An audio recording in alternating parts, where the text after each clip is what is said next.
Coming up next on the Jeff Crilley Show, you're going to meet a high-performance coach. She's going to be talking about from burnout to breakthrough. We'll be talking about that with the great Dr. Sonya Reddy next.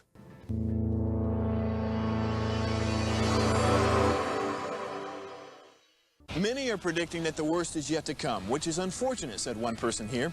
Until now, they've enjoyed the reputation of being the nation's icebox. Watched a burglar in his home this morning by webcam. As a journalist of over 25 years, stories are what make my world turn. Reporting live from the Dallas newsroom tonight, Jeff Crilley, Fox 4 News. But in 2008, I took the jump from my familiar life and started a PR firm from my home. We're talking about anyone with a camcorder like the one I'm using becomes a television network. We started slowly growing the company, and we now have over 100 clients, and we've branched into the world of live digital broadcasting. I now own 8 different TV studios and have a huge team, and the stories that I now get to share are sometimes the most important of my life.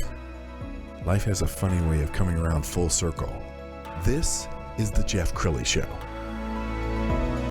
Well, this next show is special to me because I met Dr. Sonya Reddy at the height of the pandemic. She came on my show some 4 years ago, and I saw brilliance. And I think she did too, because she built a dental empire, but I think she was burning the candle at both ends and in the middle. And so we're going to be talking about from burnout to breakthrough with the great Dr. Sonya Reddy. Thanks for coming on the show. Thanks for having me. I know. It's like a reunion. I love it. Like, where did the 4 years go? And we just keep getting better and better, like Absolutely. a fine wine. Absolutely. Well, I want you to talk a little bit about your journey. When did you first become interested in dentistry? It was way back when, when I'm a child. But I think I had a dental injury, and that made me want to be a dentist because I had a black tooth as a teenager.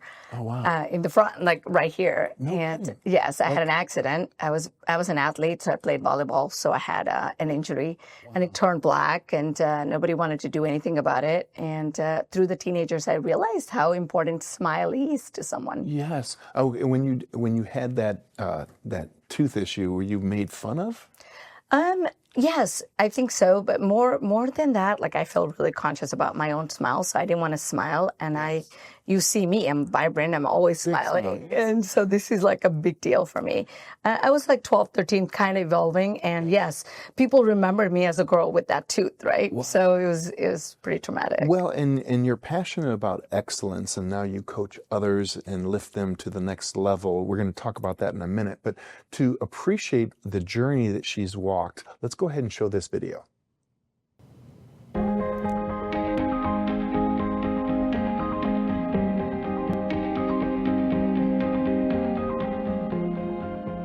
I love the connection. I can say I love the connection with my patients. I have become personal friends with them, and we actually have that bond. And so coming to work doesn't feel like work.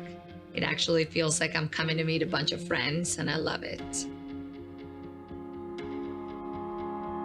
I was born in India and moved to Algeria and lived in UK. My dad was a physician, and we lived all over the country.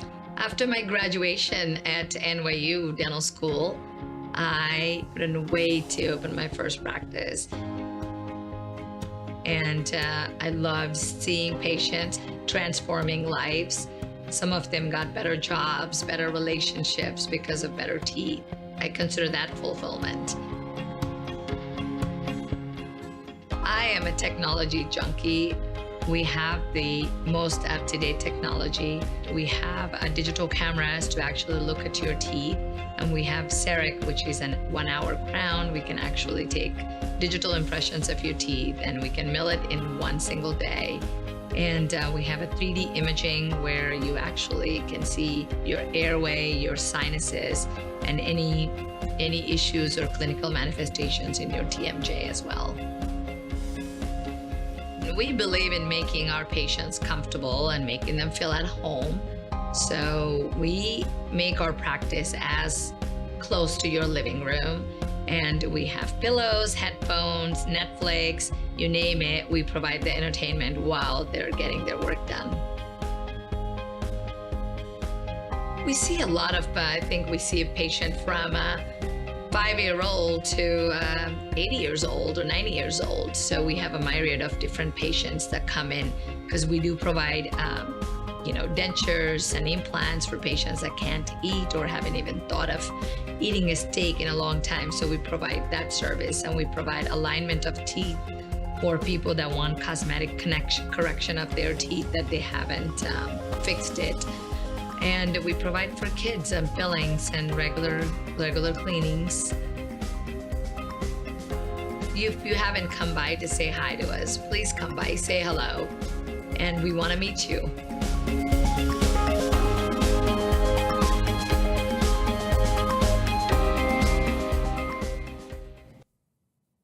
Okay, you've always looked amazing, but you look even more glowing today, if I can, because you ended up building up this practice and you sold it. You weren't getting a lot of sleep when you were running this big company, were you? I think it's the stress, and we don't look at stress in that way anymore, but I think the stress is what made me have lack of sleep and lack of balance in my life, really. And I think breath and sleep are like top two things for peak performance. Sure. And one of the things that you're really passionate about is making sure that the airway is clear so people can get sleep. People probably have undiagnosed sleep apnea. 80% of the people have undiagnosed sleep apnea. Incredible. Yeah, they snore, and unless you track it, you're not going to know. Unless you look at your REM cycle, you're not going to know. Yes. So in your practice, you spent a lot of time helping people with their sleep. Talk more about that. People would come to me literally, they're probably overweight, other kind of medical issues, right? Like, high blood pressure, or even like a lot of inflammation, hypothyroidism, and it all was leading to lack of sleep, and having insomnia at night was leading to all this inflammation, lack of workout, lack of even having energy in the morning. So I think when we diagnosed that sleep is a primary cause, you know the story about my dad being a physician and ending up in an emergency room because of lack of sleep, even though he was young at that time. So that led me to the whole pathway about how sleep can impact so much about, and even I was suffering with lack of sleep because of stress and anxiety with leadership. And you mentioned before the show that even your daughter had a problem Absolutely. with sleeping. Yes, and she suffered with grinding teeth and sleep issues, which led to kind of ADHD-like symptoms. And pediatricians wanted to put her on medication. I said, absolutely not. Let's explore more in this realm. And this was almost like 5-6 years ago now. Wow. And she's grown to be like basketball player. She's in varsity. So, we can do miracles by fixing that. Yes. And you're a very talented dentist, but I think you've truly found your calling now, because now you're helping other female leaders get to that next level. Talk about your coaching business. I have been so passionate about, like you were saying, I was burning out, raising kids and kind of balancing practice. I had an issue with delegation and wanting to be in control, So now I feel like it's a trauma response. If you want to be the brilliant person in the room, I want to be in rooms where people can teach me, like yourself, and not really be in control. I think when you let go of the control and perfectionism, a lot comes to your way and you kind of relax into it. And that's what I'm going to teach to my colleagues that are suffering like me, and Absolutely. I'm totally passionate about that. Well, and if you go to YouTube and you put in Dr. Sonya Reddy, you're going to see countless videos. I found one this morning when I was preparing for this show. Let's go ahead and roll that. Morgan Stanley, they offered me a boot camp, and I wanted to work hard. And I think within 2 years of working there, I bought my first BMW. I was 21.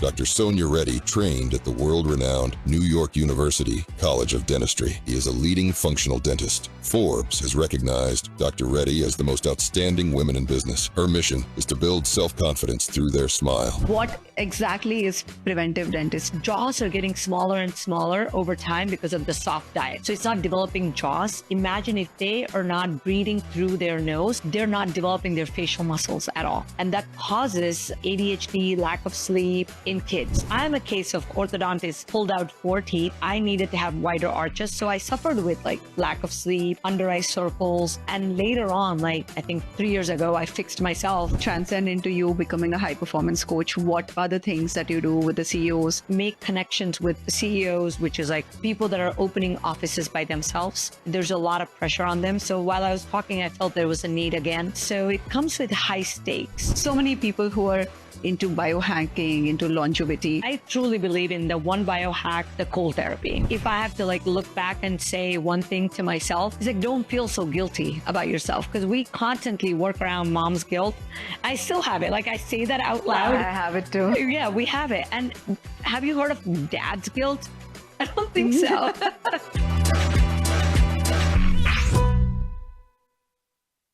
Let's talk about that for a minute. They call it mommy guilt. So explain mommy guilt. It's, I think, constantly the need to be the best, you know, when taking care of the kids, and also when you're not with the kids, right? I think quality time versus quantity matters, because we can't always be present with our kids at all times, 24/7. I've seen a lot of moms, no disrespect to anybody, that are fully present with the kids, but they can't give anything because they're not getting, their bucket is not getting full. Yes. I think getting full. So I think it's like going out is also important, like for us to fill our bucket and also learn something and bring back to the kids and provide the quality time. But when you're out of the house, you're always wondering, oh, how is the kid doing? Yes. Does it need me? Well, one of the things you talk about with your clients is redefining leadership.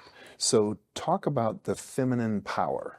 I think feminine power is the most powerful tool now in leadership and in life, because the feminine qualities are empathy, compassion, emotional regulation, emotional availability, and empathy. So I think all these things are like, and vulnerability, they are like powerful in the workforce. It's not to say masculinity is not. I think there should be a balance between masculinity and femininity. And I think there is a powerful role for women in leadership, and we need to recognize that. What was your leadership style when you were leading your company? I made all the mistakes that I had to, and I was learning through the process, because I wasn't told. You read books, and I think the most, my leadership skill was, I would ask my team, come up with a solution, like give me 3 solutions for a problem, instead of looking to me to be the big sister or like the mommy. Hey, what should we do? So come up with 3 solutions, and I would ask them, what's the best do you think we should do? And they know it. It's not like they didn't know it. Yeah. And they were like, boom, there you go do it. So giving them the freedom. But I wasn't always like that, right? I was always like, oh, maybe I should control this. Maybe I should tell them. And I got so exhausted along the way. Yes. I learned to delegate and actually have them think on their feet. Well, and I think a gift that many women have that maybe their male counterpart doesn't have is collaboration. So Absolutely. For you to go to your team and say, here are 3 pathways that I see, what do you see? Right. Why is that so important? I think collaboration is everything, because people want to be seen, heard, and noticed and given importance, right? So I think when you collaborate with them, it doesn't feel like a dictatorship, so to speak. It's like, hey, you're part of this team. Instead of saying, I'm coming to your office, they should be like, we're coming to our office. Yes. We're building this with you. So they feel like it's theirs. And what kind of clients do you like to work with? What does a good coaching client look like? A good coaching client would be someone like me, which is wanting to learn and improve and optimize, but not so much about optimization without really listening to self, which is, how are you feeling in this whole optimization? It's not about just a race to optimization. Yes. And I think when we get all the degrees and I feel like the check boxes are all turned on, but yet we feel empty inside and we feel burnt out.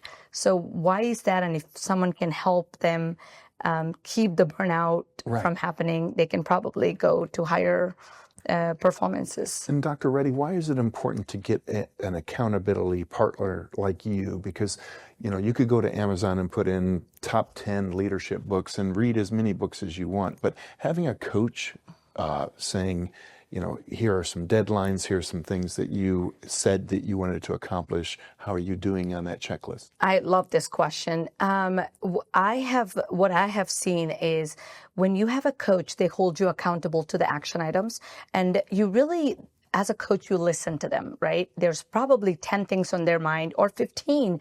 When I was a business owner, I didn't know which one to kind of target. So we, as a coach, we look at top 3.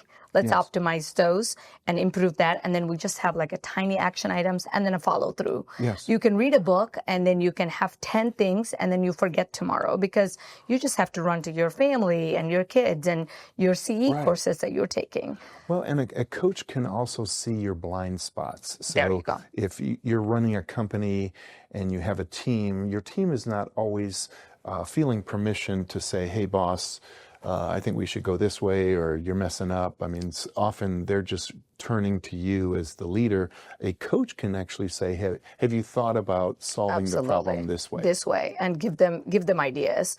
Just like you do, Jeff. I've learned from you over the years. Even when first came in, I had one practice, and then I got the second practice. And I saw you grow, and I saw how you interact with the team. So it's all about learning and how to collaborate. I know it's a feminine quality, but I see you do so well, the empathy, the collaboration, the giving. You give your team so much, then you ask of them. I think that's important. That means so much to me. Okay, we've got about 2 minutes left, so I want you to look into the camera on the left and talk to that female entrepreneur or leader who may need to hire you. I think it's about you. So what is that important for you? Like, are you feeling like you're exhausted inside and there's not enough time for you in a day? And do you have to schedule that, a cry? Like, I even had those days where I'm like, okay, I got to put this aside. I had to schedule my cries on Thursday between 2 Zoom calls. So if you're one of those, please don't wait to give me a call. I'm creating like a collaboration of women. It's on Facebook as well. And we can just talk on Zoom calls or even like vent out to each other what's going on. So reach out to me. Outstanding. Well, I'm so blown away by your success and your great empathy, and I can see why you're so wildly successful. We're going to end with her website, which is drsonyareddy.com. The great Dr. Sonya Reddy. Thanks for coming on the show. Thank you for having me, Jeff. It's so much pleasure. I love coming over. Likewise. That's it for now. We'll see you next time.